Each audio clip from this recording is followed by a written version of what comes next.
শরীফের মধ্যে রাইসুল মুফাসসিরিন আব্দুল্লাহ ইবনে আব্বাস রাদিয়াল্লাহু তাআলা বর্ণনা করেছেন, আমি ছিলাম বালক, কিশোর ছিলাম।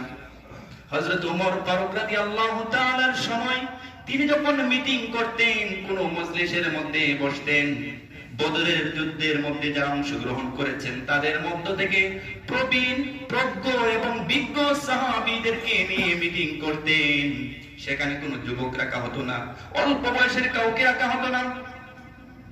কিন্তু আমি আব্দুল্লাহ ইবনে আব্বাসকে সেই মিটিং এর মধ্যে রাখতেন।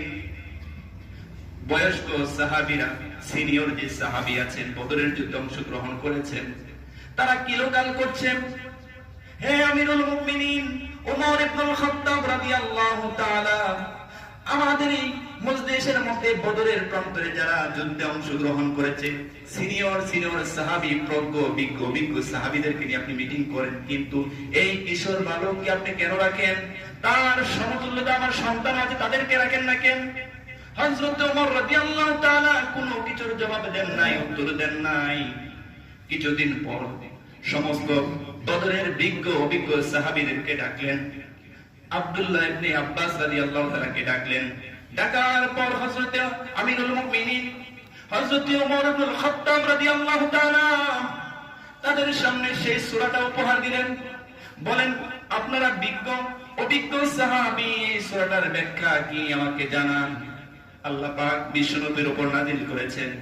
ওই সাহাবীদের মধ্য থেকে কেউ বলতে শুরু করলো, এই সূরাটা নাযিল হয়েছে বিজয়ের সূরা। আমরা যে ফতহে মক্কা বিজয় করেছি, আল্লাহ পাক বিজয়ের সুসংবাদ দিয়েছেন। আবার কিছুদিন সাহাবী বললেন, এই সূরাটা নাযিল হয়েছে সামনে আরো কিছু এলাকা আমরা বিজয় করতে হবে।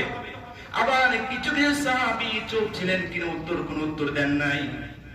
হযরত ওমর ফারুক রাদিয়াল্লাহু তাআলা বললেন, আপনারা যেই ব্যাখ্যা দিয়েছেন এই ব্যাখ্যাটা যথাযথ হয় নাই। জোরে বলেন সুবহানাল্লাহ।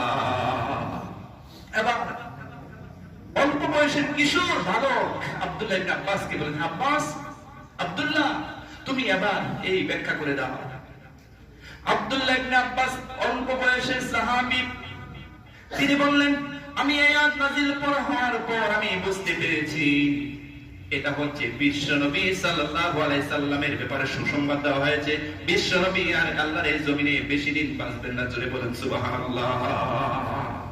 এটা হচ্ছে সর্বশেষ নাযিলকৃত পূর্ণ সূরা।